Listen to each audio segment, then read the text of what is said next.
Hey everybody, it's Galmadex, and welcome back to the Tarkir Dragonstorm Arena Direct. This is our chance to win a physical collector booster box of Tarkir Dragonstorm by playing some digital magic. We're playing best of one sealed of Tarkir Dragonstorm today, trying to get 6 wins before only 2 losses, so we only have 1 loss of breathing room here. And it's a 5,000 gems event, so pretty high stakes here, but really high rewards whenever we potentially manage to get that booster box. So as always, I'm going to be doing 4 or 5 runs here, hoping to win the booster box within that time. But if I do win a booster box, we will quit while we're ahead. Hopefully that will be this time. Fingers crossed, see if we can't bust open a sick sealed pool. But without further ado, let's bust open these packs and see what we get to play with today.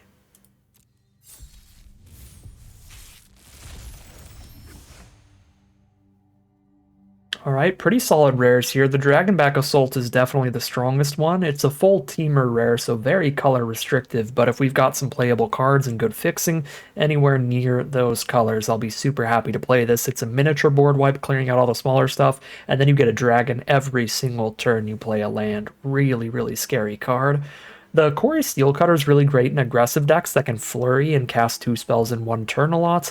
That's a little harder to pull off in sealed because you don't really have any control over your mana curve and how many cheap spells you open up. But if we do have a good amount of flurryable spells, then this can be a really, really strong card in aggressive decks. A couple other cards that are just good in anything, like Onofenza here, just a great rate, spitting out a bunch of spirit tokens are getting bigger. The Road Watcher, also a really good rate. Very color restrictive though, an Obzon 3-color rare. I think out of our 3-color rares, the Dragonback Assault is far superior, but this one's pretty great value as well. 2 creatures onto the board for only 4 mana. And then there's a Tursa Light Shatter, which is just a really good rate for 3 mana, and it is a mono-colored rare, making it pretty easy to put into your deck, so I like that as well. And Nature's Rhythm is fine in sealed. Little bit slow, but that's fine in the slower sealed environment. So pretty exciting rares today. I think they're slightly better probably than our last rares here, just because of how powerful that Mythic is if we manage to run it, but certainly not going to be a free 6-0 kind of deck or anything. Let's take a look at our colorless and multicolored here. This is where we get to see how much mana fixing is in our sealed pool, and if we can pull off one of these sort of 5-color decks playing all of our strongest cards. We do have multiple tri-lands, a Sandstep Citadel, and a Nomad Outpost, which is nice. We've got 1, 2, 3, 4, 5, 6 dual lands as well as an Obzon Monument and a Mardu Monument, so this is pretty great fixing overall. If we play green as a core color, which is somewhat likely considering our Dragonback Assault rare and our Road Watcher rare both have green as one of their colors, we also gain access to Sagu Wildling, Encroaching Dragonstorm, and Roamer's Routine. So I think a green-based deck here could definitely splash around for pretty much every color. Where does the other power lie in this sealed pool? Well, we've got the Steel Cutter as well as the Light Shatter in red. In black, we've got decent removal like Caustic Exhale, just 1 copy of that though, so not insane. In blue, we've got the decent Denial counterspell, solid card draw with Appraiser. That's about it for exciting blue spells. White has the Onofenza and 2 Stormplane attainments. And, Stormbrood in red as well for good cheap removal, 1 in a red there. So I think green and red probably our best colors, because again, red we get Steel Cutter and Light Shatter, Rebuke for decent removal, and Stormbrood for great removal, just casting Charring Bite, not even trying to cast the Stormbrood itself that often. So these are the premium red cards. The premium white cards are Onofenza and Double Detainment. That's about it for premium white stuff, but there's other decent cards here like Pack Beasts and Kinguard, but there's also other decent red cards, so I think I'd rather go green and red at the core. That also makes it easier to get to the Dragonback Assaults pretty consistently, which I obviously enjoy. Although we have double Kishla Skimmer as well, if we have a lot of Harmonize cards and Renew cards that we can cast out of our graveyard or exile out of our graveyard for value, that'll be drawing us extra cards. So what do we got? We got 1 Harmonize spell here in green and no Renew. Okay, we have 1 Harmonize, a second Harmonize with Roamer's Routine. Harmonizes flashback, but you can tap a creature to make it cheaper. What about black and blue here? Got one Obzon Devotee to draw cards when this leaves the graveyard, and two Crocodiles for renew in black. I mean, we'd have to play black as a core color to get enough graveyard nonsense to really make the blue card particularly good. I mean, some combination of Teamer could be fine too, because we actually have the Appraiser and the Spectral Denial for premium blue cards, and then we have a couple harmonized cards out of blue. We've got two Unending Whispers, and then for other blue cards, we have the green-blue uncommons fitting in immediately. Double Kishla Skimmer. So if we go green and blue at the core and splash the red, that makes both the Quarry Steelcutter and the Light Shatter worse. But two Unending Whispers make it pretty easy to flurry with really consistent 1-drops. What fixing do we have? We have Swiftwater Cliffs towards that. Okay, our dual lands are not good for Teamer. Oh, that's really awkward. So we have a lot of fixing in terms of lands here, but green, blue, red fixing is really non-existent. We can fix our blue with our white or our black. That's it. We could fix white with our blue or our black here. Outside of that, it's white, blue, black, black, green, green, white, red, white, black, green. The lands line up real awkward for Teamer at the core of the deck, which is sad. So it's probably better to just go really deep on the green if I can, which I do have 2 Exhales for removal.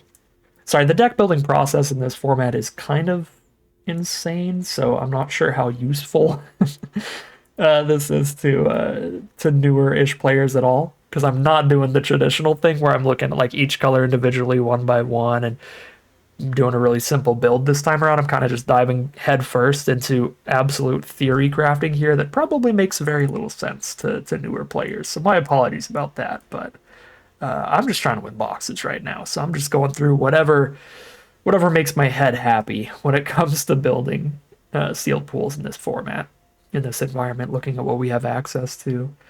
Yeah, I mean, we've got Dragonstorm, we've got Routine. I think we're definitely running green at the core. Figuring out the other colors is really interesting here, right? Because we have like good synergies towards the blue, but not good fixing towards the blue. Same kind of goes for the red. None of these lands have both green and red either. I just have the one land that's blue and red that doesn't touch green either. It's so awkward. So I feel like it might even just be go really deep on green and then just a light touch of every other color, which would make our curve really not want to play cheap off-color cards like Kishla Skimmers, because this card is significantly worse the later you're casting it. And if it's a splash color, then obviously we're on average going to be casting it much later. So let's just cut all the monocolor cards for now. I mean, let's just cut everything for now except green. And see what the very core of this deck looks like. This is 1 mana fixing. It's a late game bomb. This is not horrific. 3 2-mana creatures in our main color. I mean, for sealed, not that slow, honestly. A lot of the sealed decks in this format just aren't going to be really doing anything till turn 3 on average, which this deck also kind of wouldn't be if I don't play a secondary color pretty heavily here. Because a lot of our turn 2s are going to be monuments and tap lands and stuff, but I think that's a lot of the decks. Where does our fixing really align for us? Let's see. So without any basic lands, just running all of our non-basics, we've got 1, 2, 3, 4, 5 white sources without running a single plains, and both of our monuments also grab white. For black, we have 1, 2, 3, 4, 5, and both of our monuments grab black. So it's feeling like white or black are the easiest secondary colors to hit consistently. If I want to play more cheap cards in a specific color, we want them to be in white or black because that's where we're going to have the most sources without having to spend a bunch of our basic land slots on them. Because when you look at the other colors after white and black, the two deepest colors, we have only one. No, we have two red sources and a Mardu monument. So 3 red sources without playing a mountain. Actually, I have to play a mountain for the monument. For blue sources without basics, we have 1, 2, 3. Neither of the monuments hit blue. And last but not least is obviously just green, which I'm going to run a bunch of green basics, so I don't really need to count out. So white and black, we have a ton of. Red is like just a cliffs and an outpost and 1 monument. Blue is 3 duels and no monuments. So yeah, white and black are so much deeper on our fixing here that they are way easier to hit early in the game. So white gives us the Onofenza for a strong early play, Kinguard for a good way to clutter the board up and slow things down, as well as a couple Stormplane Detainments for consistent removal. Black gives us Caustic Exhale for consistent early removal, Devotee to help fix our mana, and some fine later game plays. Fine filler later game plays for the most part. I think I prefer the white there then. Just getting more better cheap creatures in here and still some good solid removal. So green and white as our deepest colors, just because that's where the fixing lies. Running a bunch of green to have all that green fixing in the deck, and we just have so many white sources between monuments and non-basic lands. So that's like 4 white cards, and then we just like splash in a tiny bit of everything else. Feels like where we should be. Black's a pretty easy color to hit, so we can definitely play the Road Watcher. Tactician doesn't have much synergy here, sadly. There's a couple ways we can try to use this. Our Fortress Kinguard can get a single 1/1. Our Onofenza, if it's popping off, can get a lot of 2/2s. Maybe the Vanguard, if it's popping off, is getting 2/2s, but it's pretty inconsistent. We have to be in a position where we're already in a good spot. Assault is obviously great, so we're splashing that in, however difficult the splash is. Rejuvenator's not the worst here. I don't have too much to ramp into. I have some graveyard abilities. I don't know, it's not really great either. Not sure I'm going to have room splashing in a bunch of other stuff still. So what are we splashing in now? Stormbrood for sure. White is going to be our second most prevalent color, so it'll be really easy to be casting this by turn 6. We should have a white source almost every game. And that added flexibility of an early removal spell when we hit the right color is fantastic. So I do like that. How is the removal looking right now? I'm feeling like I'm splashing in more removal than this. 2 Detainment, 2 Exhale, 1 Charring Bite. I could still definitely be convinced to run more removal than this. So what are the best removal spells we don't have in the deck yet? 1 Caustic Exhale. Coordinated Maneuver is not that consistent here. We don't have a super high creature count, so I'm not super into it. Like a Riverwalk technique. Bounce or Spectral Denial counter. I guess it's really just like a Caustic Exhale. Maybe a Narset's Rebuke here. For removal that we're not running that looks any good. I mean, worthy cost, but again, I'm not very high on creatures. Certainly not very high on token production.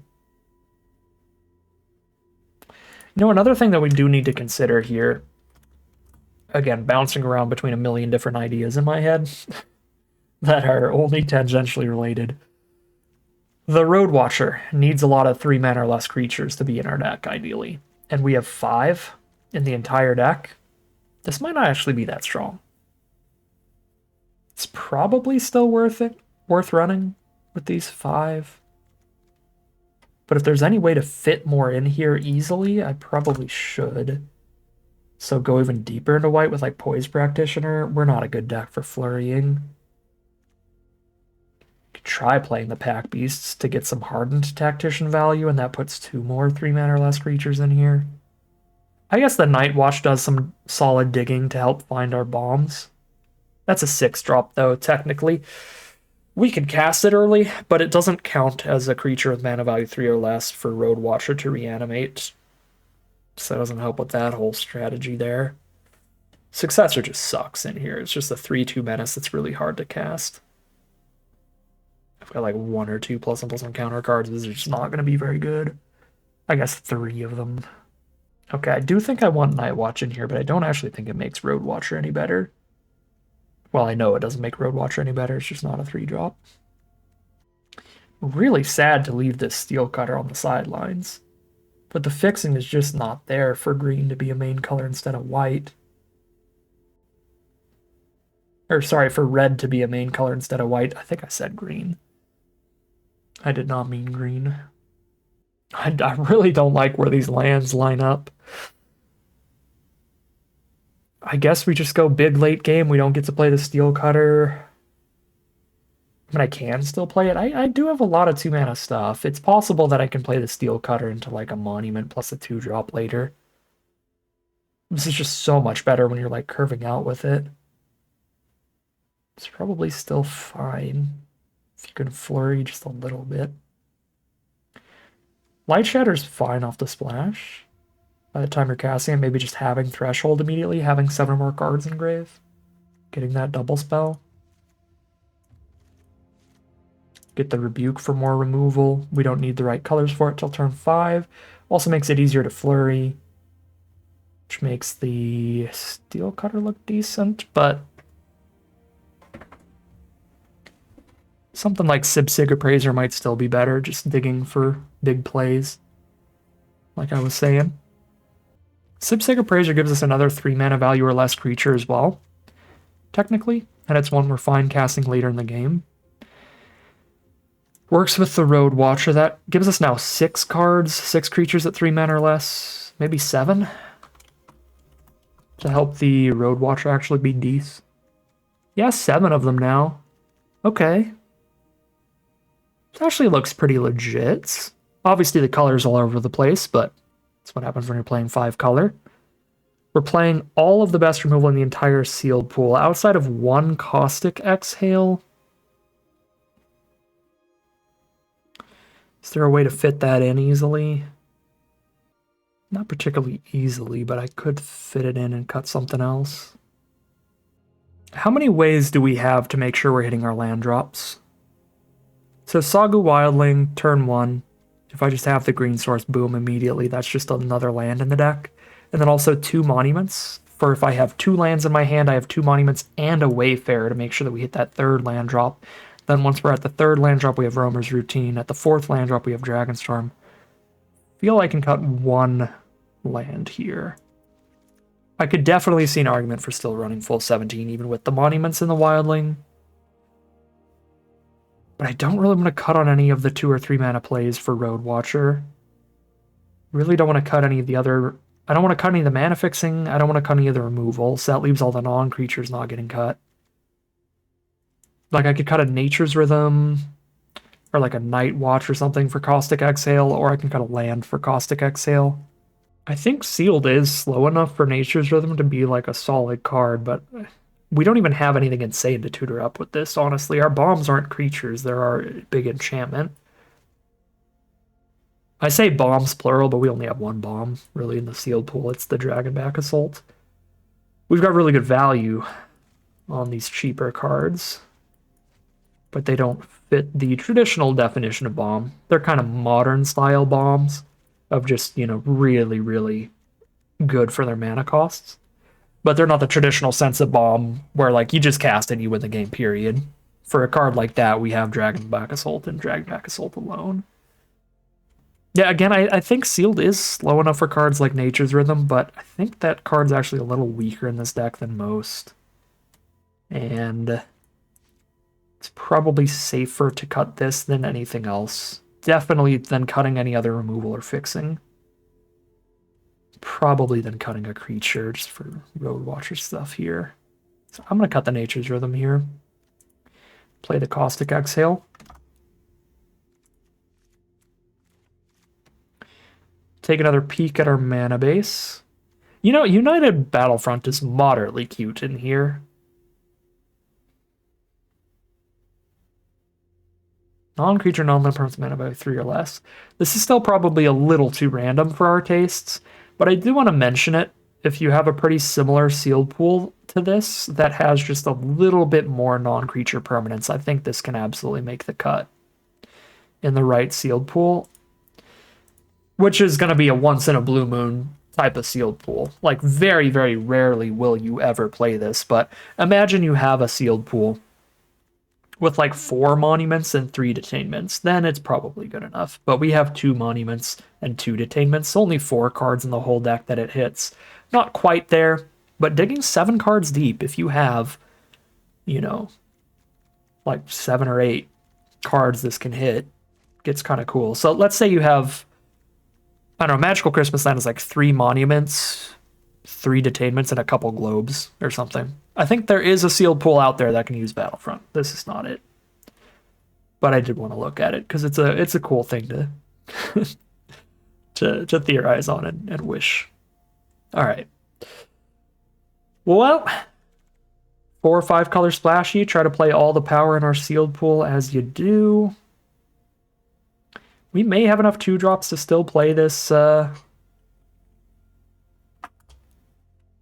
the Steel Cutter thing. That is the last thing to still be considering here. It is tremendously powerful in the right deck. I just really don't think this is the right deck, but maybe it's still good enough here. Got a lot of 2s.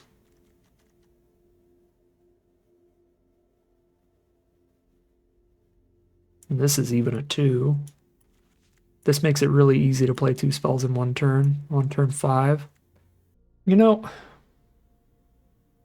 looking back on things, and this Road Watcher, as decent as it is putting a lot of deck building restrictions on us in having to keep some of these mediocre 2-mana creatures over just playing all the cheap removal.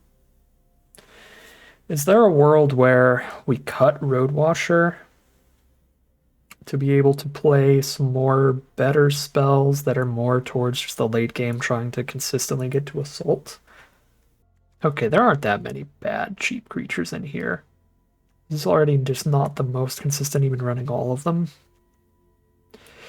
Because another thing I'm concerned about is, like, the strongest thing this deck can do by a absolute mile is Dragonback Assaults. And if I mill that with Road Watcher, we have no way to get it back at all in the whole sealed pool. I mean, I guess I could randomly get really lucky and have this be the random selection off of a late game Light Shatter, but that's not consistent graveyard recursion to be focused on here. So I'm a little worried about Road Watcher milling Assault and us just not having much of a win con otherwise. Just like cheap creature value plays. Trying to have more on board than our opponent. If I cut like these 2, that gives me 1 more slot to play around with, and I get to keep the cutter in. There's honestly not even anything. I mean, I just put Nature's Rhythm in then at that point,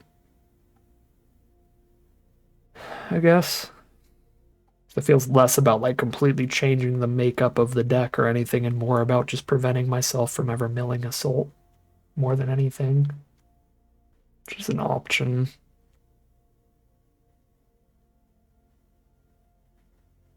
I don't think I have enough cheap creatures in any color to try to be the aggressive Steel Cutter deck. As nice as that would be. Like, I mean, I have Steel Cutter and Light Shatter in red. So if I can find a good aggressive color to pair with the red, then in theory we have a good aggro deck here too. I'm just going to go for the Road Watcher pile here with less consistent reanimation and take another peek here about a more aggressively skewed deck, as our strongest non-Dragonfire rares are the aggro rares. Okay, I mean, red alone got a bit of a curve here.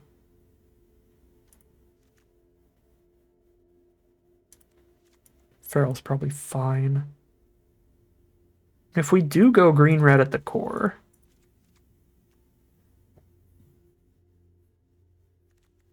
green's got 3 2-drops, but then it doesn't play another creature till like turn 5. But this does look interesting. Is there any better aggressive color to pair with the red? Well, let's just look the simple way. I'm going to stack all the green in one pile off here in the middle of nowhere.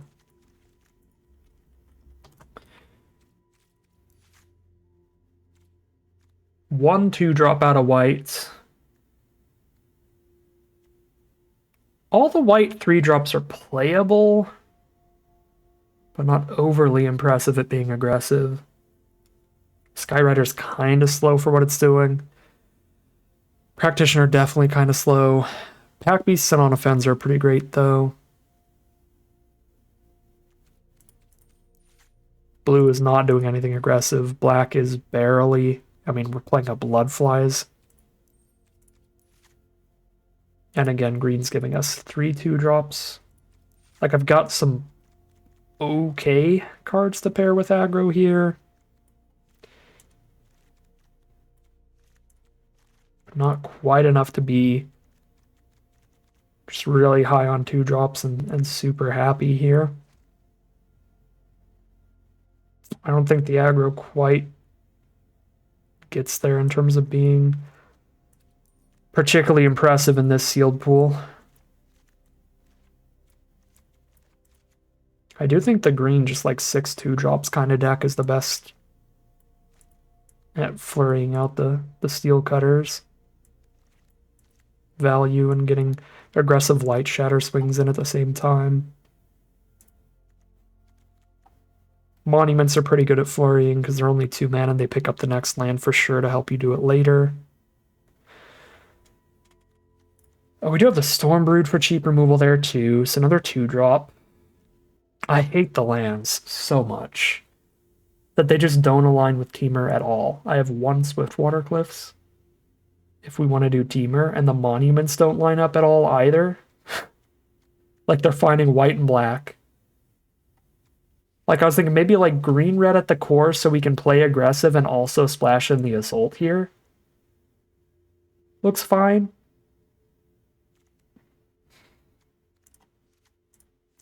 But my fixing is Wildling, Routine, and Dragonstorm towards the good blue spells that we're putting in, which would then be probably just later game value plays like Praiser. The Unending Whispers do help us flurry later in the game as well, so I do like those. Probably a Spectral Denial stays pretty relevant later. Some kind of just Temur deck. But honestly, like, considering this deck has 1 non-basic in it and no monuments that help, I think our 5-color deck's mana base, ironically, is just as consistent as our 2-color Splash a Third deck's mana base. Because just the colors we opened in those lands is just so awkward. Is there really enough power in splashing over to white and black to be worth having a less aggressive curve, making the steel cutter a little worse? Probably. Probably. Because in just green-red here, it's really the removal where we're finding power. And in just green-red, we have Stormbrood, Rebuke, and 2 Exhale. And that feels light. The 5-color deck has much more removal with the Doubled Attainment and the Caustic Exhale. And it does also get to run an On Offensa and the 4-mana Reanimator card as well. Yeah. When in sealed, I think we stick to the 5-color nonsense pile, so I'm going to take a peek back at that. And I'm going to toy around with the mana base here to get it really ticking. So first and foremost, green is super important. 11 green cards in here, and pretty much all our mana fixing lies in green outside the 2 monuments. So 5, 6, 7, 8. 8 natural green sources here. And 1 monument that can get green. I'd like to up that if I can, but 8 is that borderline where I think it's fine if there is no way to add another green source. But if we find any flex room at all, that's going to go to another green source. Then we have white next up. 6 white cards. The awkward part is with all the monuments here, both picking up white or black, I don't think I can really cut a plains here or a swamp. I want to try to make room for a swamp because that unlocks these both as black fixing, which is pretty huge. I mean, I only have 2 black spells in the whole deck, but opening that up to be black fixing is large. Plus, again, with all of our green ways to fix mana, picking up specifically basic lands, we would really like all of those pieces of fixing to be able to pick up any color we need. So it's kind of hard to not run at least 1 basic of each color, but if any color could do it, it would likely be black. There's only 2 black spells in the whole deck. Night Watch doesn't really count, we just play that turn 4 and we're fine with it. And even without basics, we have 5 black sources in the mana base and a devotee. Yeah, if I have to pick a color to not run a basic of, black is likely the color, because there's only 3 black cards. There are also only 3 blue cards, but neither of our monuments pick up blue, and less of our non-basics hit blue as well. Right, there's only 3 blue non-basics, so yeah, blue definitely needs that one of island there to be tutored out. So that's black and blue sorted. White is sorted. Just having the 1 plains makes white super prevalent thanks to both monuments. And the Cove, Barrens, Sands, Nomad Outpost, Sandstep, Citadel. So white is sorted. Everything is covered except our red and our green. Green I would like to have 1 more source of. Red I only have 4 cards total, none of which require double red. It's okay if I don't hit red for Stormbrood, but I would prefer it. I think between the lands and the monuments, red is fine at just 1 basic. I mean, I do have like 4 red spells, but I have a Cliffs, an Outpost, a Monument, and a Mountain. Even if I cut one of these, that's 4 ways to get red, not counting the ways that can grab any color, which there are 3 more of Dragonstorm, Routine, and Wildling.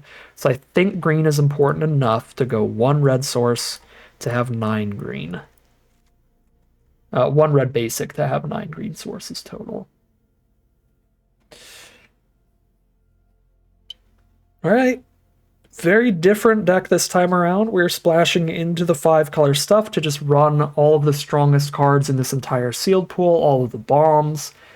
Our fixing was not super helpful for playing a more streamlined, just like 3 color version here. Basically, all of the fixing just helped us really easily just add white and black to the green, blue, red core of what we would have wanted to do in terms of being more consistent. So the deck ends up being basically just as consistent mana-wise, whether we just play 3 colors or 5, so might as well go all in here, get all the removal we can, get all the power we can between the Onofenza as well coming into this deck.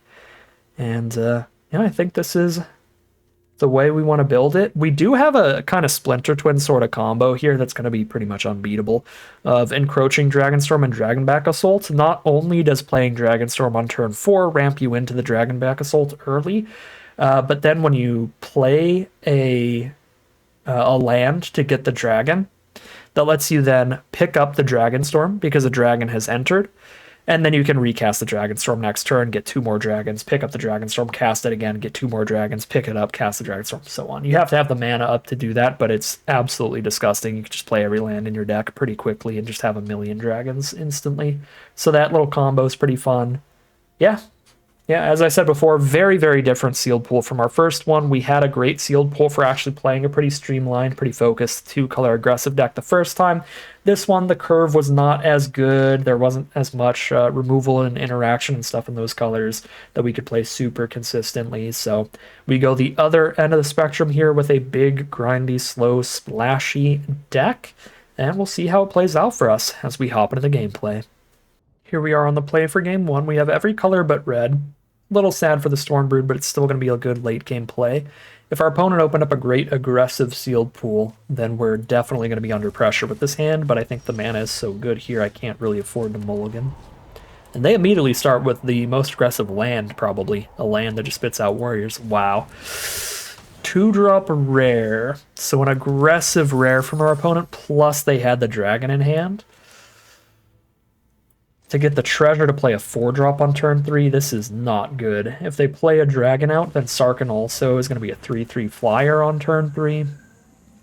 Luckily, we found the Mardu Monument for the red source to blow up something next turn, give me a play on turn 3. That's a big, big deal against this aggressive start from our opponent on the play. Let's see what they have. 2-drop into just a 3-drop, luckily. But it's a pretty scary one. It's going to deal 2 to me and gain 2 every time that they cast 2 spells in one turn. So kind of a hard choice between blowing up the Stalwart and the Sarkhan. Sarkhan over time can become bigger than the Stalwart, but Stalwart's already hitting for 3 a turn instead of 2, and potentially hitting for more when they're flurrying. I think Stalwart is quite likely to stack up into slightly more damage than Sarkhan over time, even though Sarkhan will eventually be bigger. I think I have to Stormbrood the Stalwart. It's more immediate damage, plus all the flurrying, I think, is just going to balance out to pretty much any of the extra damage we'll be getting from counters anyway.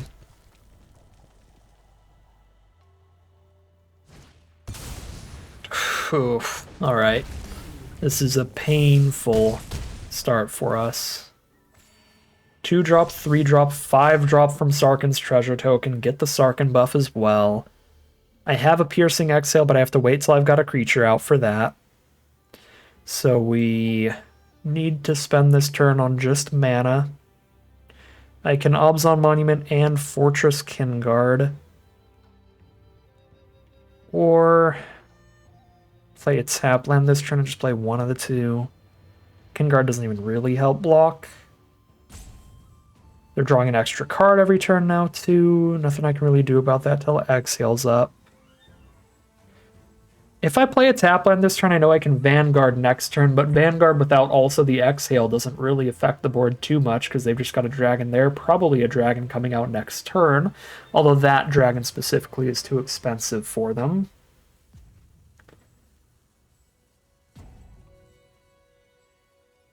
Yeah, I think because I can't like Vanguard and Exhale in the same turn anyway, I'm supposed to probably double spell and start getting the chumpers for any turn that Sarkhan isn't getting a counter. I do have Citadel for the white, so I actually get a green source on this one. So now I've got 2 turns of chumping against Sarkhan. No reason to make the 2/3 because it's just a chumper anyway, so might as well have 2 chumps. If they're not playing more dragons.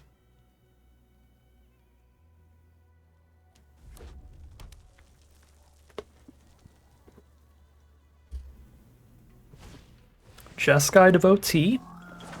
Likely a flurry turn here where that Stalwart would be slamming my soul in half.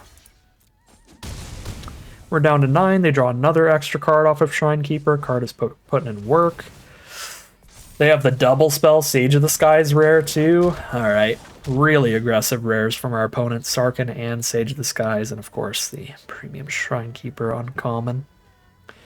So I don't really have any particularly good play here. Just flash in a first striker, block as much as I can. That's still taking 7 in the sky. If they don't have a 6th mana, I have a tiny chance, but if they do, they just jump Sarkhan in the sky anyway. That is basically the only line. I can't tap out for a 2/2 off Abzan Monument or... well, I don't have the mana to do that anyway. I definitely can't tap out for Dragonstorm. Alright, yeah, that's all we got. Make the play, get ready to likely die this turn, we'll see.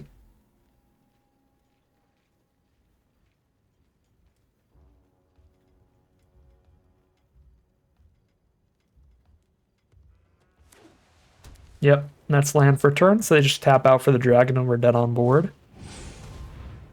That works too. They just needed a +1/+1 counter worth of damage, I think. Actually, technically that doesn't. If they don't have another trick. Because it's specifically the fact that Sarkhan was going to jump into the sky that made us dead this turn. So, show me the instant speed removal and then we're still dead. Or, I guess more likely, the combat trick to buff stuff up. Yeah, 8 on board, play any +2/+2 or whatever. Oh my god. Flurry is also really bad for me, but hello, strongest monocolored rare in the entire set. Our opponent's sealed pool is wild. Sarkhan, Sage of the Skies, River Regent. Alright, well, I technically got another turn here. I could have just died here. But that turn is not gonna matter. Well, this is 3 1/1s on the ground. They don't have reach. I can't play any reach blockers. Yeah, no, that's very dead. 0-1, just an unbeatable deck from our opponent there. Really nothing we could have done. I think deck building or gameplay wise to beat that curve out from that opponent. 0-1 heading into game 2. Here we are for game 2. No red source yet. But I don't need it until turn 6, and then the Dragonback Assault can flip the board back into our favor. So I think this is a keep. Unfortunately, that's 3 of my 4 red cards drawn. But the Stormbrood will be castable without it. Oh, I can't Night Watch till turn 4 because I don't have a Swamp in here. That's slightly awkward.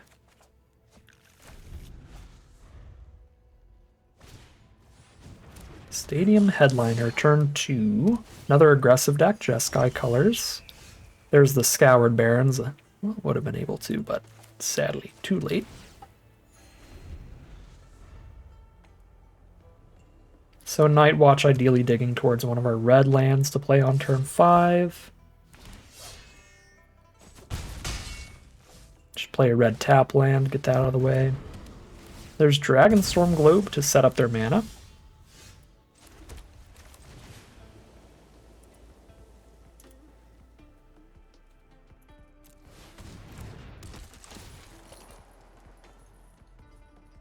Well, Roamer's Routine is the red source. Harmonize for 1 and a green if I tap Night Watch. This could be greedy, but I'm going to pick up the Appraiser and harmonize this routine. If they kill Night Watch, then I don't get to harmonize immediately, and I'm a turn farther from playing Dragonback Assaults. But if they kill Night Watch, they're also tapping out of playing like a bunch of creatures this turn to where I can wait to play the Dragonback Assault anyway. A 4 toughness card, that dodges Assault. At least they hit 2 2/2s that I can blow up, so that'll be fine. Blow up the 2 2/2s. Another red source? I don't need an additional one, so I pick up the Exhale then. For post-wipe.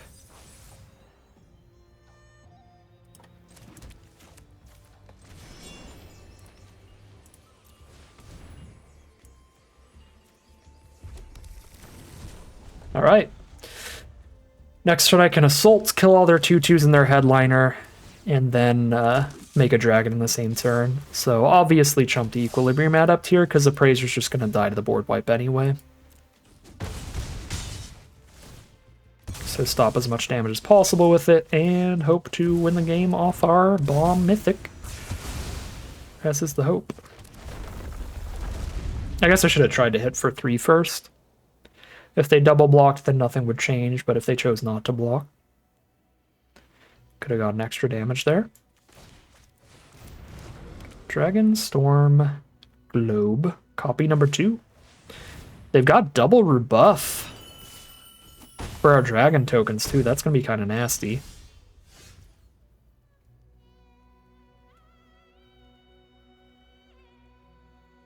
4, 5, 6, 7, 8. Man, I can go Steel Cutter into Stormbrood. That's kind of hilarious. Just a hilariously large amount of mana here. Flurrying with a 6-drop.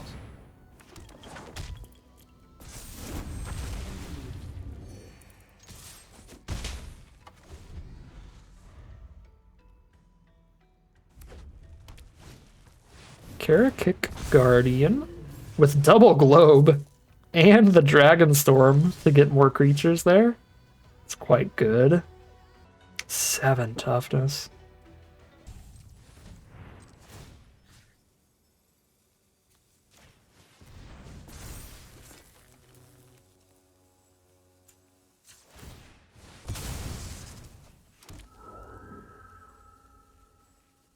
Do I let them kill the dragon token to kill the Karakik Guardian? I get to Surveil too when I play the Piercing Exhale as well. I think I do. Surveil 2 here is probably just going to be milling whatever it is just to put more stuff in the grave.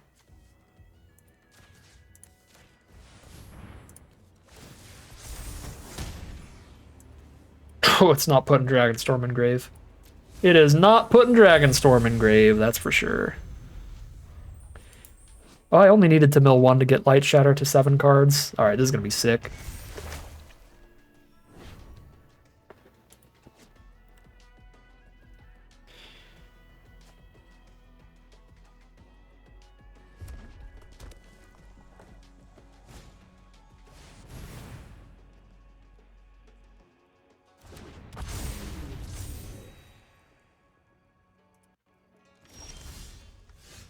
All right, time to Wumbo. Hi, Wumbo. You, Wumbo. Okay, I hope they assume we have more basics than this. Because then they'll just, like, concede on the spot. But the fact that I'm out of basics on that is a little bummer. That means I just don't do the Dragonstorm thing at all. That's so funny. I mean, I do it the one time, but still. Okay, they're not insta-conceding, so I should probably ditch this to draw a card that actually does something.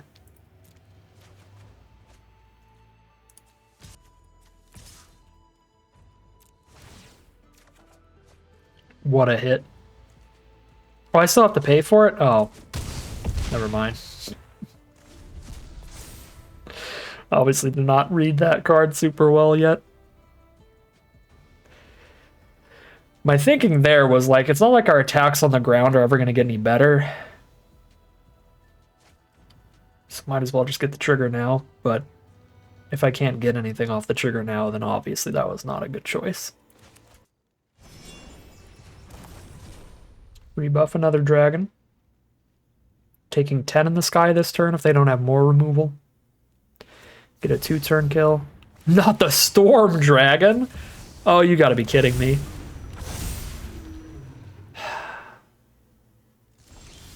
$5 million absolutely massive flyers there. The removal in our entire sealed pool doesn't kill those. Okay, that's a lie. Both of my Stormplane Detainments kill them, and I'm running them because I'm running every removal spell in the sealed pool. So we have to draw our 2 Detainments, or we just sit here still. What a bummer. I can't really Wayfarer. Mill 3 with 14 cards left right now. I mean, I guess any land I hit is another dragon, so probably should. But if there's 2 Detainments, like, in the top 3, I just lose. That would be so embarrassing. The odds are horrific for that, though. Alright, no Detainments, so we milled 3 cards closer to our Detainments. Get a dragon. Double spell.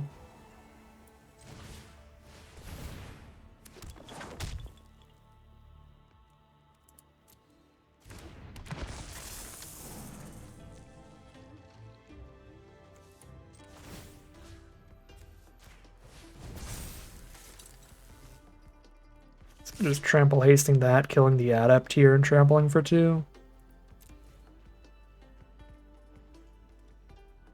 So I don't really have other attacks here.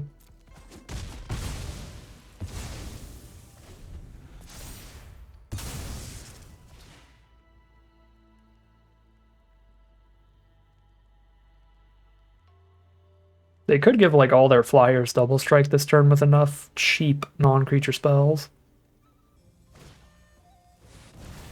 Teaming Dragonstorm, double strike the 9/8 probably.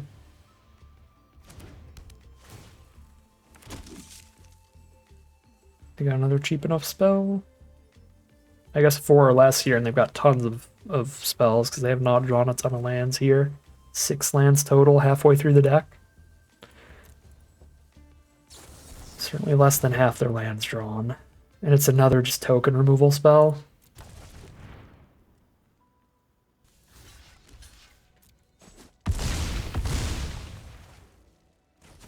Kind of miserable.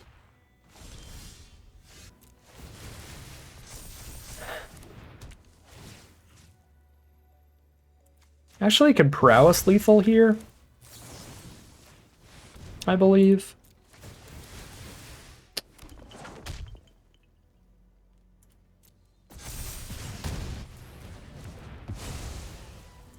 And that's our only hope, so we just hope this is lethal.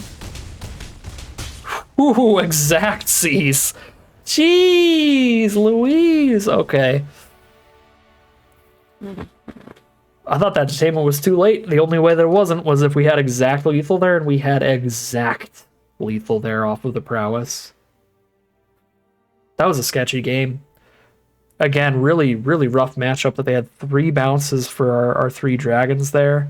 By the time we drew the Dragonstorm for the assault, we already drew like all our basics. I milled some. Milled some more lands too, so we couldn't get too many dragons off that.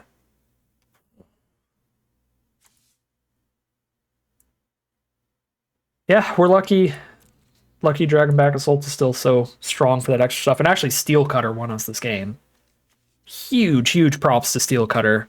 Where, like, even just a non-aggressive, weird, grindy, slow deck, like, the 4 monks were super, super relevant here. Without them, we wouldn't have gotten near that lethal in the end. So, Steel Cutter, actually the huge MVP there. We knew Assault was going to be good for, like, clearing the board and getting dragons out. And even through the power of Assault, we almost died to a bunch of insane dragons from our opponents. So, really, really close stuff there. But we actually get a victory. 1-1 heading into game 3. All right, here we are on the play for game number 3.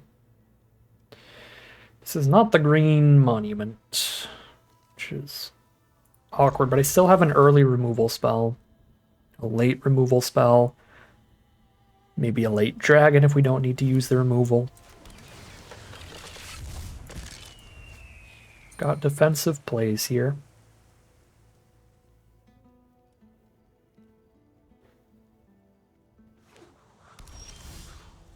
There's the green source.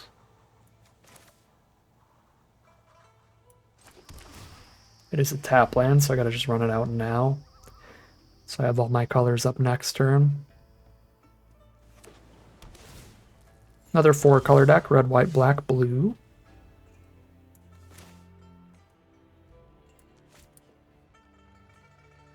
Devotee plus Exile is a great way to kill pretty much anything if I hit another green source. So I'm just gonna stall things a little bit. Just hold on to that.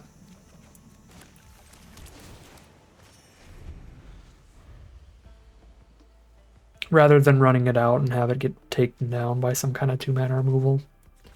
Like a Caustic Exhale. Or a Molten Exhale, they have access to either. With the Nomad Outpost. 5 mana to get the Warriors. But we're likely doing that as soon as possible. See, every color but green from our opponent. There's Encroaching Dragonstorm. That leads into a Stormbrood next turn. And picks up the Dragonstorm, so we can get like every land out of the deck, which is theoretically good to not flood out and draw any extra lands, but also slightly sad, granted that our Mythic Rare is a landfall card. So getting every land out of the deck before the landfall card would be sad. I mean, I've got like 8 or 9 non-basics, though, that'll still be left in here. Okay, maybe like 5 or 6. at this point. 3 mana up in a blue deck. They have double Tranquil Cove, so blue's likely a main color. Could just like big chill here and play around counter spells. Jam 3. I don't see a need with this hand the way it is to play super fast here, so I'm going to play around a counter spell. Once they start resolving big threats, I have interaction anyway. And the 3/1/1s are really rough. If they're just holding up interaction, counter spells and removal spells are just not what you want against 3/1/1s. Ice Rich Serpent is, but now they're tapped out of any potential counters, so we get to Stormbrood this turn.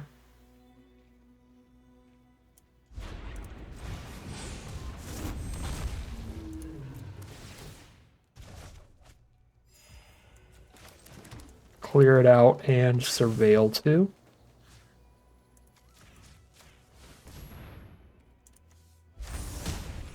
Stormplane Attainment, get rid of the Wayfarer. Put them to 18.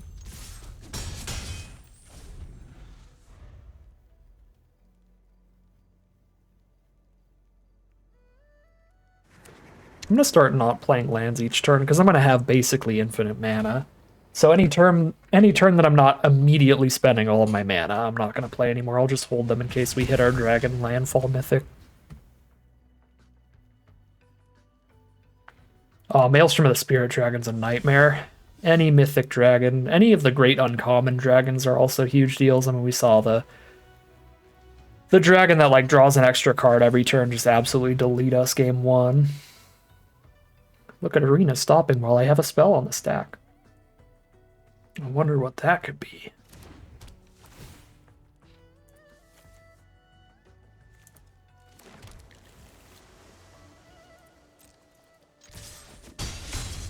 Yeah, it doesn't stop at all during combat. Only when I have a spell on the stack does it stop. Interesting.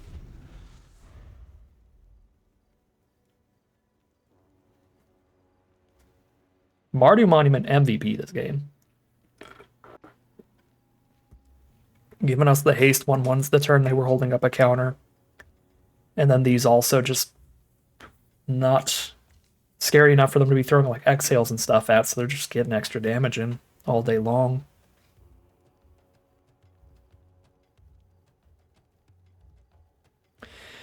So the nice thing about Maelstrom of the Spirit Dragon is they can only sacrifice it to tutor out one dragon, but if they opened up a strong enough one, that's not going to matter. Right? Like if it's the big teamer mythic, we're just going to lose. Because it's like a 10/10 with protection from white and black, so it's like the other colors don't have removal big enough to kill it. And you can't kill it with white or black removal because you can't target it. There's the green source, so if they have the teamer mythic, we do lose. I mean, there's multiple dragons they could have that could absolutely delete us. So I think we're about to see, because they've got all this mana up with that Maelstrom untapped, what dragon they have.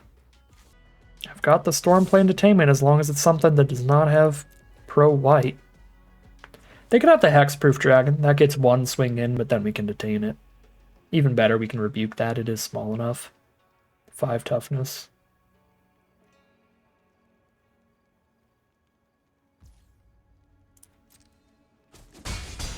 Alright, let's see their next removal spell. Have them throw it at a 2/1.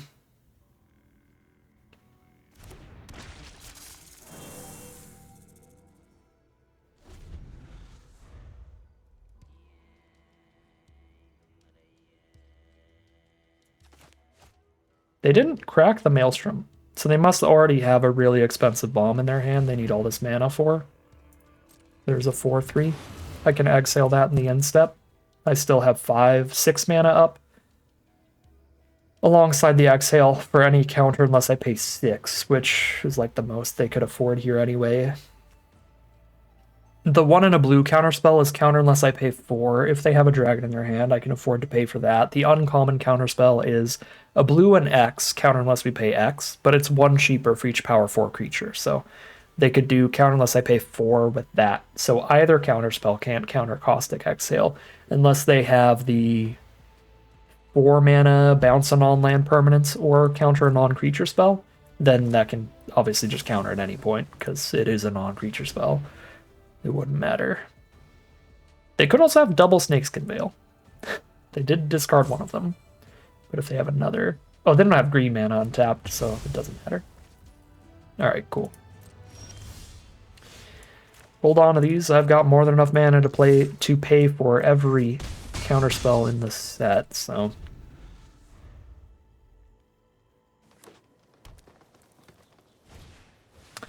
Undergrowth Leopard. They can blow up my Dragonstorm, but I don't really care. I do think I have to rebuke that, so they can't blow up my Stormplane Detainment later, though.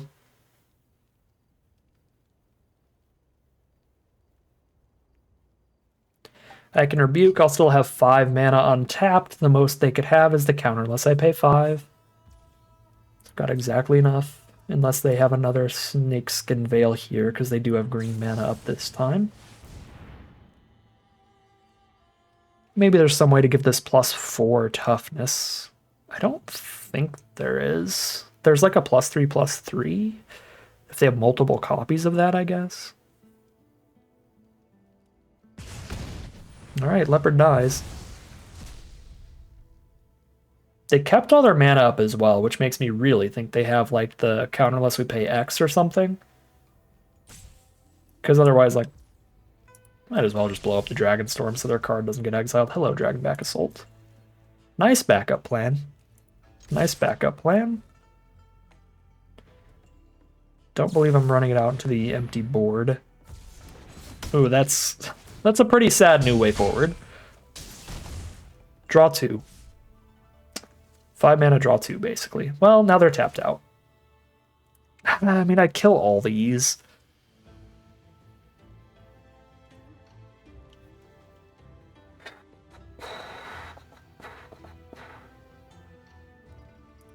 Any basics left in the deck? I've got 1 basic left in the deck.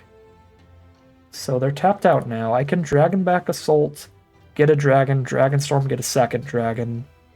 Don't have lethal on board either way. I kind of think I'm still big chillin'. Which is kind of wild, but I think I am.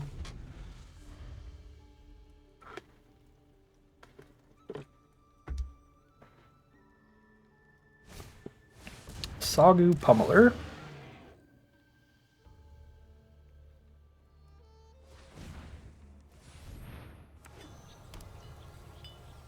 Tap land. And Molten Exhale. Okay, well now the 1/1s can't do anything anyway.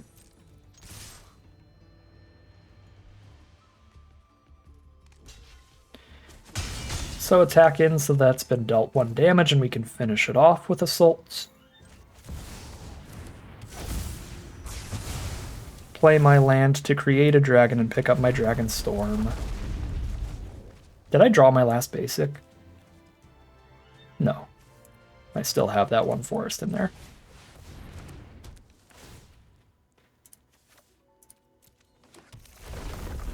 There's my lethal on board.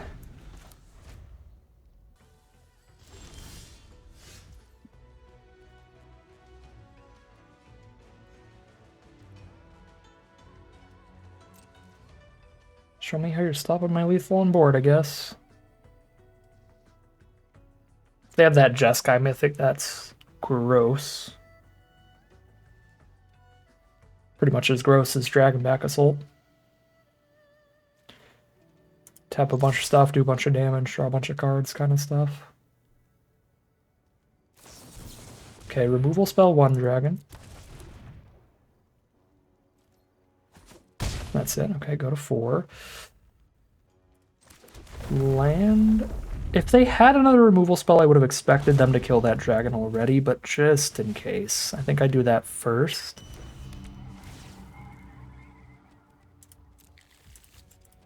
So they can't counter the monument with 1 removal spell. I still get a 4/4 out of it.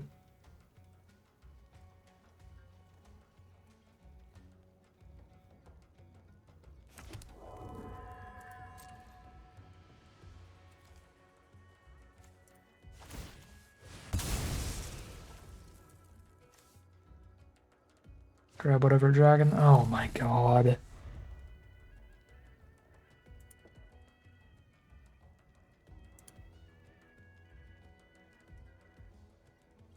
I have no way to play around that in this deck. We just lose. The completely unbeatable Ireni ends the game.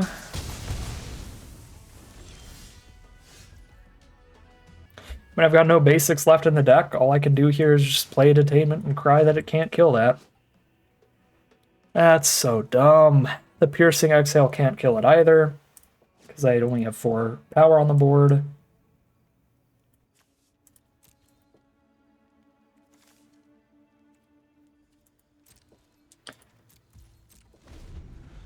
It's a board wipe attached to a win condition that is just completely uninteractable.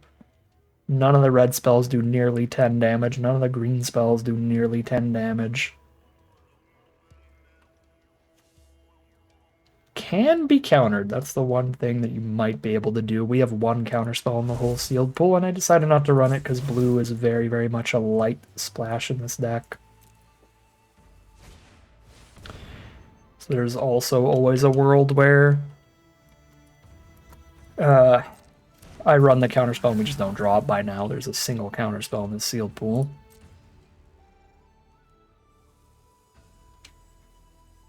They have instant speed removal for this 4/4. They get to counter our Piercing Exhale here on the Light Shatter, but I think it's still better to try to kill it before it triggers.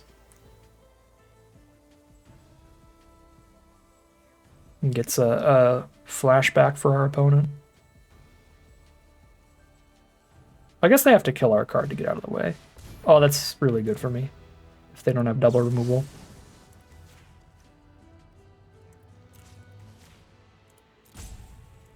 I was about to say how bad it would be for me to cast this, and then them to just have a removal spell, and then they cast their own, and then I just had a removal spell. So that's actually just how good it's going to be.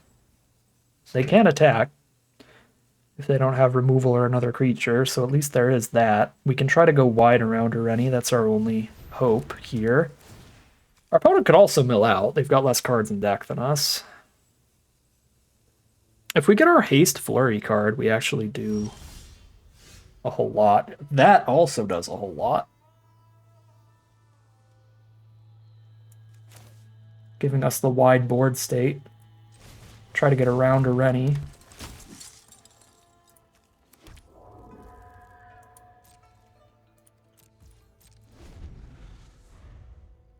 Very good draw, but our opponents also set up their card draw super well. So they could easily have just a little bit of interaction. They do need multiple blockers to stop us from lethaling here, though. We've got enough life to take 3 hits from Ireni. So if they do make us stumble here and not have the lethal on board, we have more turns to draw into stuff. And almost every draw is a threat at this point. Obviously, all our creatures are threats. All of our lands, too. Jesus Christ, okay. Well, the card draw was good. They did tap out of the Leopard mana for blowing up the Assault, though. Ooh, that's a bold move from our opponent. Because obviously, if I had any removal in hand, it would just be stuck there because it doesn't do anything to Ireni, so attacking with Ireni is a little bold, and I think we get to punish them a decent bit for it here. We might even lethal them for it. Yeah, we lethal them for tapping Ireni here. Because I just have 4 attackers off of the Steel Cutter. This is less punishing them for that, more punishing them for us getting really lucky, which I'll take. That's 4 damage. Haha! I'm luckier than you. Take that, opponent. The Midas Touch gets them again. Alright, that was so close. Obviously, the life totals don't look close at all, but we had no way to deal with Ireni, so if we didn't draw like multiple creatures in a row like we did of Vanguard into Steel Cutter, specifically, we top-decked into 2 creatures and then top-decked into a haste creature, which is such a huge deal. just drew really, really well in the end. And our opponent just played slightly too aggressively there. Just one more blocker up and they were fine. I mean, not fine, but they weren't dead. Wild. Wild. Yeah, this format's insane. There's so many games I end up in where I'm just so confident it's unwinnable, and then we just randomly win. Like that game right there. But we saw the same with our Jeskai deck yesterday, right? Like our fourth win there, like, good lord, I don't know how we won that game, but we won that game, so guess we take those. That's 3-1. Our only loss, literally the only loss so far, was a game where we just didn't really get to play any spells because our opponent just curved out with great aggro rares, great cheap rares. So every single game that we have had the privilege of casting spells and making decisions. Oh, we're 2-1. These have been some long games. But every game where we've had the privilege of casting spells, making decisions and stuff, we've won, which is nice. So maybe we can keep that up. You never know. We've got no breathing room here. We'd have to do a full undefeated run, but pretty great stuff last couple games. Solid mana here. Outpost into forest into monument. Every color but blue. Turn 3, probably just haste out the light shatter. Well, there's the blue.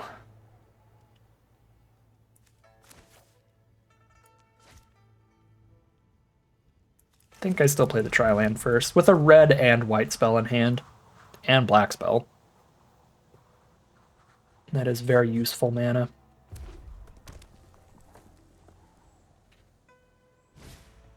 Embermouth Sentinel starts things off for our opponent's Mardu deck, and it finds another red source. There's a Rebuke for later in the game. Mardu Monument into a white source, because I have Outpost and Cliffs for red. So I've already got double red sources. Take 2 from the Sentinel, and their 3-drop is nothing. Just holding up removal, probably. I've got a Caustic Exhale to hold up here if we want to play it slow.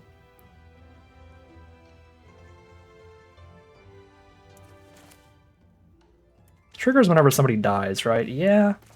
I can play it slow here and greed out some on-offensive value alongside our Light Shatter. We're taking like 2 damage a turn right now. So we wait till like turn 6, go Light Shatter with the on-offensive backup. Plus I don't have anything I want to discard yet, so I'm not really getting any ETB value off this card. Our deck really just doesn't care about the early damage. Often at all. Intimidator, 4/3 reach. That's big enough to blow up with Exhale when I have a backup removal spell in the hand. The Sentinel can't block. Poor guy. Alright, let's go down to 17.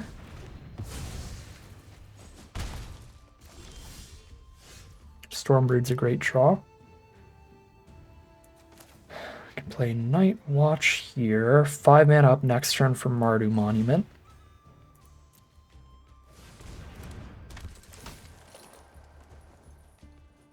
Got the 5 mana already to play Vanguard turn 5, so we ditch the lands.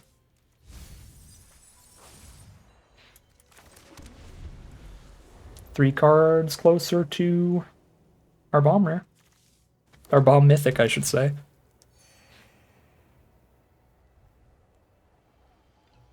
Well, either way we play things out next turn, we just get multiple creatures. They've only got 3 cards left in their hand, so as far as the value game is going, we're having a great time. Crack Mardu Monument, go all out. Or just play a Vanguard.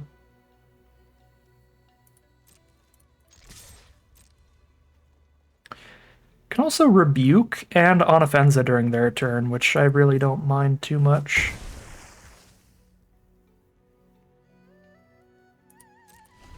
Yeah, see if I can draw the removal elsewhere to get the Vanguard flooding the board out. Quarry Steelcutter. That's a problem. We know how much of a problem that is from our own deck. Okay, they flurry out a 2/2 and a monk.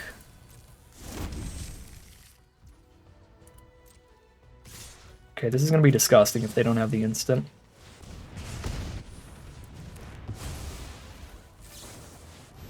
And that's kind of game-winning if they don't. Yeah, they've got one card left now.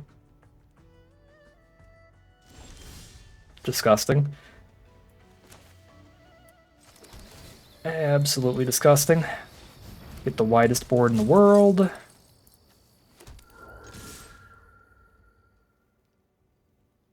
Against one spell in their hand, we've got a backup removal spell. If that spell is anything scary, that's on the ground. I just can't kill flyers, which is a real downside in the format called Dragonstorm. There's the Pack Beast.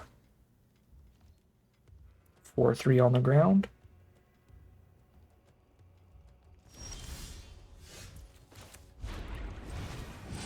Clear that out so Vanguard can get in alongside everybody else. The Light Shatter can get in here too, so I'll just drop that down.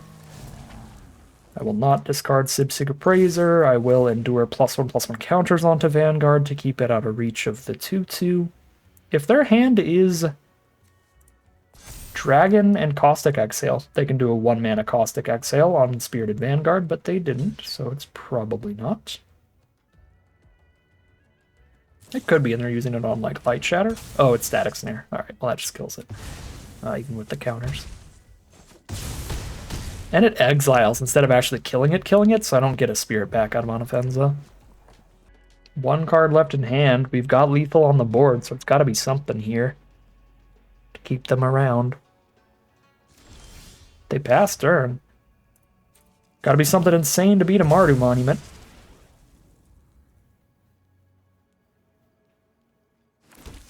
Let's see.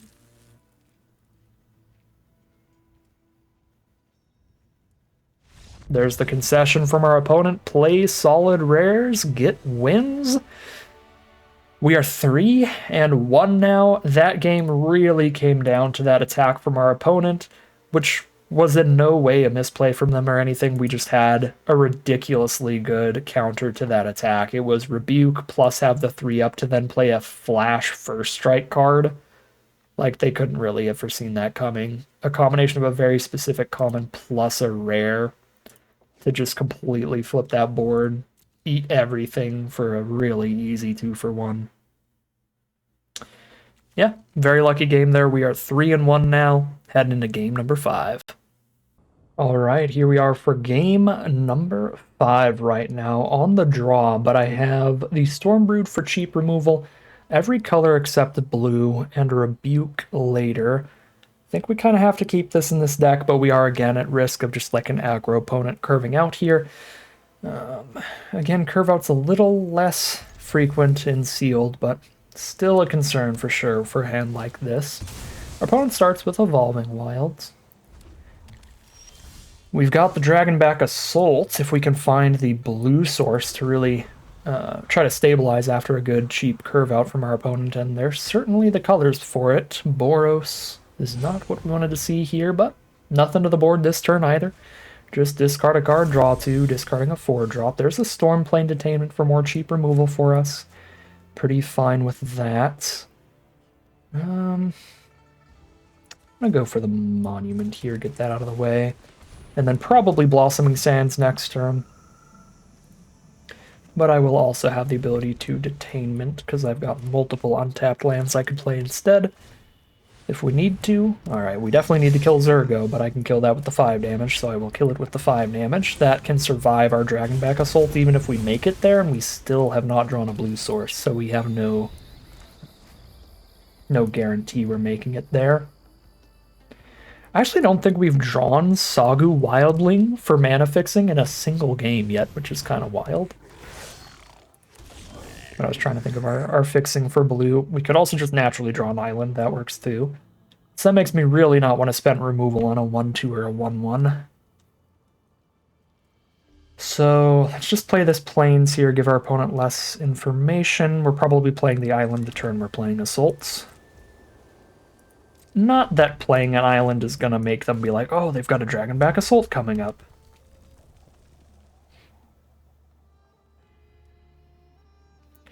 but just in case. Sonic Shrieker. Okay, that I'm going to have to kill because it does not die to Dragonback Assault.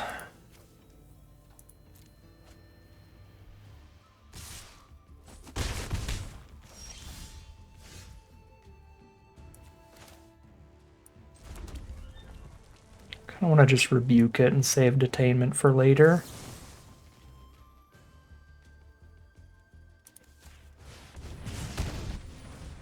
That's the kind of card that if I, like, Detainment it and then they blow up the Detainment, I'm really unhappy. Because the Enter effect triggers again.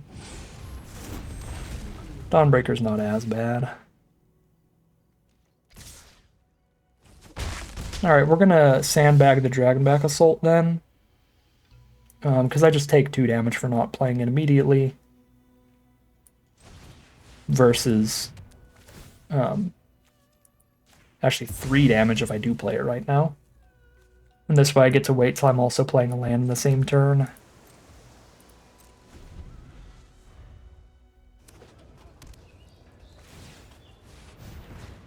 Alright, so their hand's probably just removal spells at this point, just really hoping it's not enchantment removal, but if it was, they likely would have blown up Detainment immediately. So here's Dragonback Assault, get the dragon.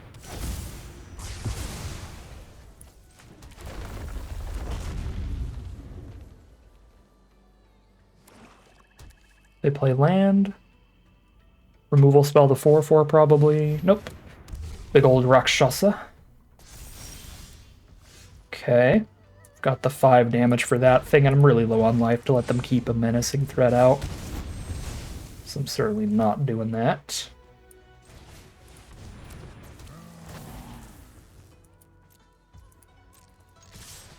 You know, I probably should have discarded this Devotee. Like, I've got the mana to immediately cast it, but if I just draw a land, I get a 4/4 dragon. And if I draw any non-land, it's probably a better spell than Devotee at this point. Sagu Wildling. 3/3 flyer and gain 3, or 4/4 flyer and all the Mardu tokens. 4/4 flyer and all the Mardu tokens feels better.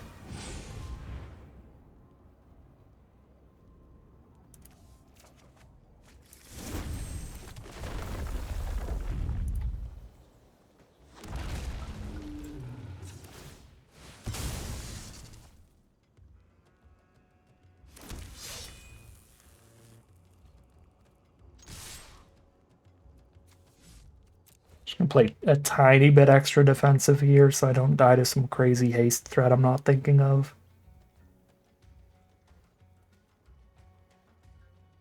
This looks really, really unlock if we're just stable.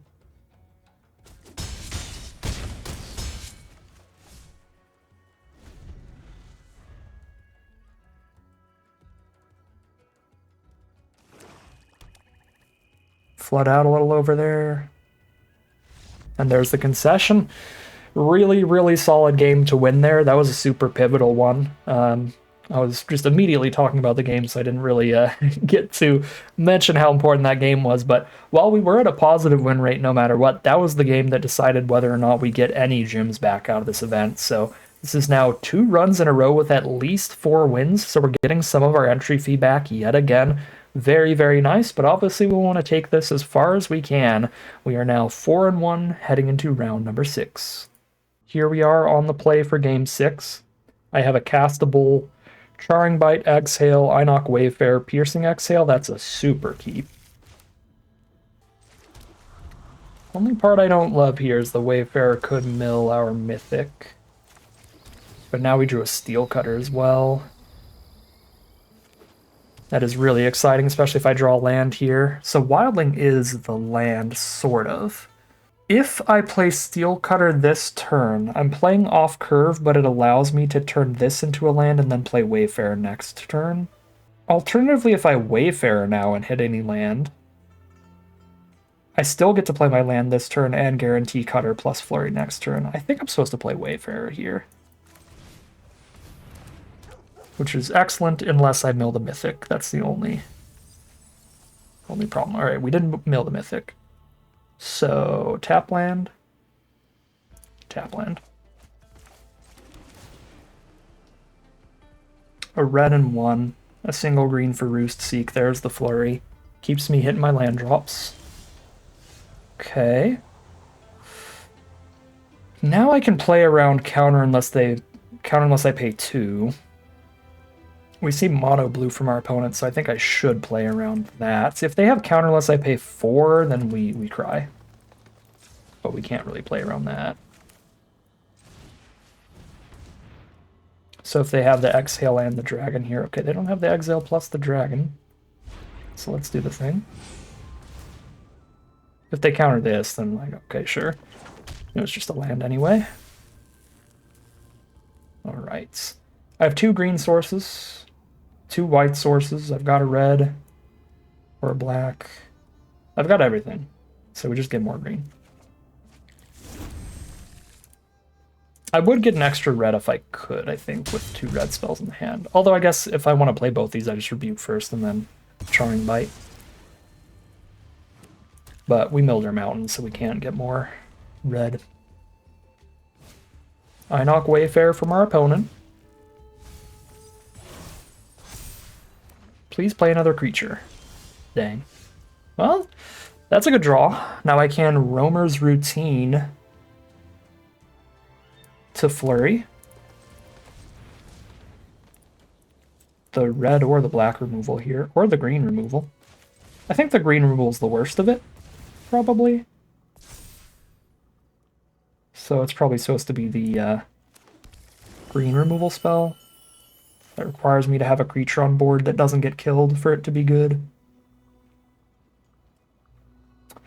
Although this can kill something bigger later, the Caustic Exhale can't. So I'm going to go for Caustic Exhale.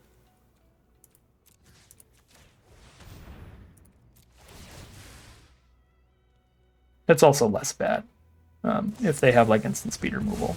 Sure, you can counter that. I still get my flurry, which is all I really cared about.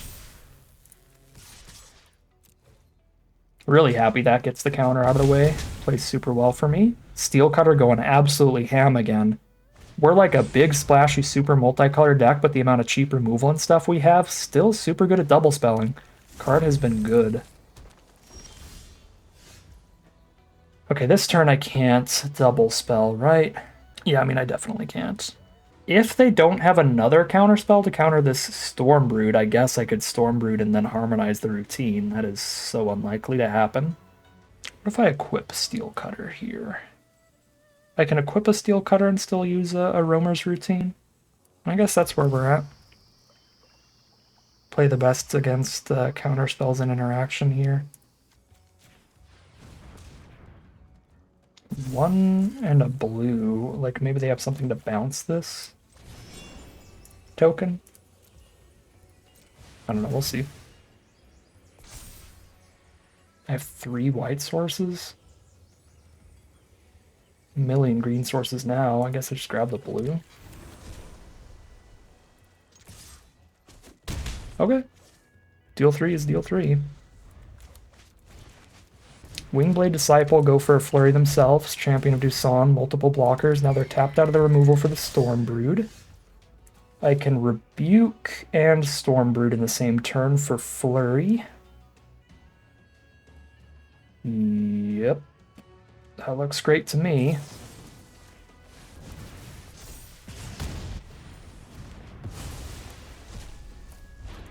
Dodging counter spells as well.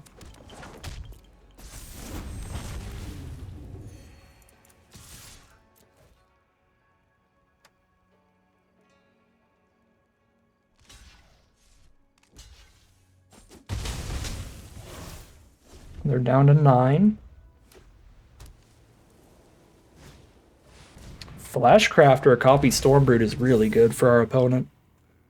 Gain that life, get more stable here. They have a single white mana. There's nothing for a single white mana that can protect this Stormbrood from removal, so... nothing for a single white mana that should be able to kill our Stormbrood. I believe I get to Piercing Exhale here.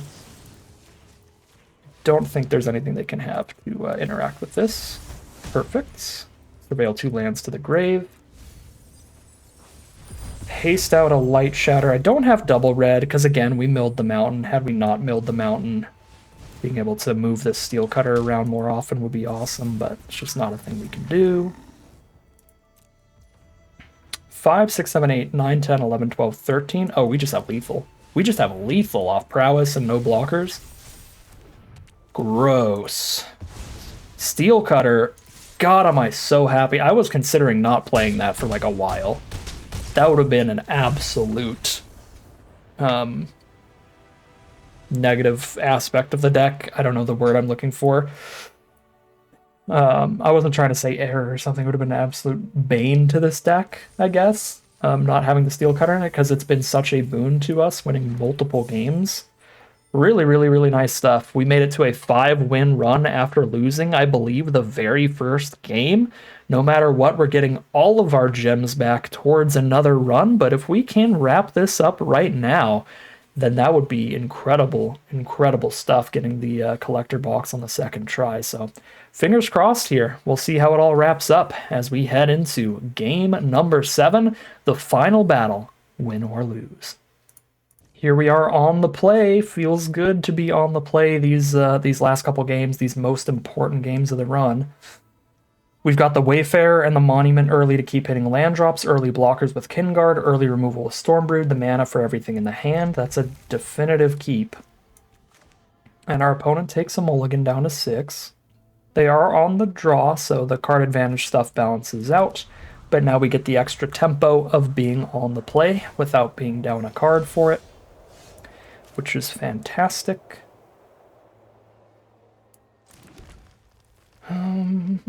I'm going to play to the board here. Please do not mill the Mythic. Although, I mean, we won like last game without it. Those are not very good mills for me. 2 removal spells in a row, Detainment and Exhale, but it's not the Mythic. Traveling Botanist from our opponent. Definitely the kind of card we want to blow up pretty much immediately to stop them from getting all of the value they can off of it. Drawing a bunch of extra cards. Now I've got a turn 4 Dragonstorm, which is really nice to have a bajillion mana, and have our blue source ready if we find the blue Mythic. There's a Wayfarer, immediately looking for land 3, and it mills into it, finds the forest, and they play the forest. Here's our Dragonstorm to have Vanguard mana ready, and the mana for anything. Have an untapped blue source immediately. I've got double green, double white, double black. I've got a red. I wouldn't mind a second red here, but a second red or third green is definitely the pick. Monument can also find the second red later. Monument can only find a mountain or a plain, so it's pretty important to have one of those left when I play the Monument, and that might be quite a while from now, so I'm going to grab the forest. I'll leave the mountains and plains in this deck. A couple of good cards milled for our opponent as well. Light Shatter and the Fresh Start. And that is Dragonback Assault off the top to kill their Surrock Bomb rare without targeting anything or drawing them a card. The Dragonstorm goes right back to our hand the second we play our dragon to get 2 more lands out of the deck, get 2 more dragons on the board. If they don't have a way to blow up an enchantment, we might get a collector booster box here real quick, so we'll see. They could have the creature. They don't? All right, let's go. We get a collector booster box of Tarkir Dragonstorm on our second attempt, and we got gems back on our very first attempt. So for only 3,000 gems, approximately 15 bucks plus tax, I got a whole collector booster box of Tarkir Dragonstorm. That is awesome, because these booster boxes are MSRP of about 250 bucks. They're going for a bit above that right now. Excellent value on this Arena Direct. I am super, super happy with that this time around. We even got some really fun gameplay, some crazy games of Magic in both of these runs. A lot of games that looked unwinnable, turning around in the end, both this time and on our first time with our Jeskai run. Really sweet stuff. We got to play 2 very different decks, a focused Boros aggro deck with a splash into Jeskai, and now the complete opposite direction, the much less focused, just play all your good rares, hope for the best from your mana base. We had a better mana base in the sealed pool for doing this 5-color kind of deck, more awkward mana base for sure for trying to play some kind of streamlined 2-color deck, less aggressive curves in any 2-color pair, and less good fixing for playing just the team or assault deck. So really, really happy with how this run went. There were a lot of deck building decisions that I wasn't super confident in that were really razor's edge margin in the end. That I decided on that worked really, really well for us, like playing the Steel Cutter. Now, the Road Watcher did absolutely nothing. I don't think we ever cast it once. We just never happened to draw it. So I'm not quite sure how that deck building decision would have ended up playing out, if it was worth it or not to be running this over something else with this low of 3 or 2 mana plays. But if it was anything like the Steel Cutter, then absolutely. I'm so happy I decided upon that Steel Cutter in the end. That card was pivotal in several of those games. Again, like, we're not the traditional Steel Cutter deck with a really low curve of a bunch of great aggressive cards to get a ton of damage in early, but I still have so many cheap plays, a lot of them that are really good at flurrying with. These Monuments and the Wildling, having cheap plays that pick up another land are really good ways to be able to flurry pretty easily in a slower, grindier deck like this, because they guarantee you're going to have another untapped land, like on turn 4, after you have a Steel Cutter on board, to just go, okay, tap 2 for the Monument, pick up an untapped land, play the untapped land, play some other 2-drop. So, yeah, this was a great Steel Cutter deck, despite being a much slower one, much splashier one. And, of course, a lot of wins off of our incredible, ridiculous Mythic. I think at least half the wins. Basically, you know, like 2 Steel Cutter wins, I think, 3 Assault wins, maybe 1 win without either of them, probably not. Feels like we won pretty much all the games off the back of great rares, but that's what you do in Sealed. That's what you hope for, and we absolutely accomplished it this time around. Beautiful, beautiful stuff. And that's a super cheap collector booster box of Tarkir Dragonstorm.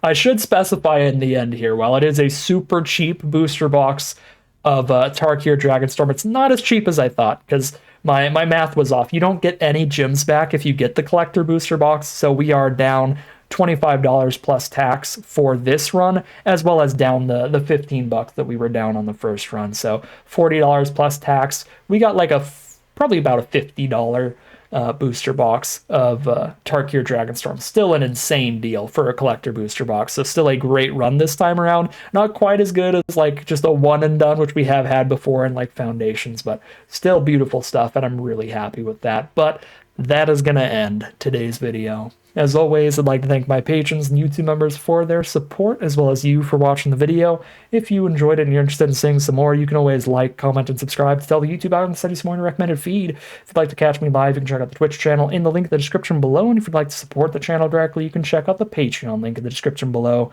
But other than that, as always, thank you very much for watching, and I'll see you again soon for some more Magic Arena.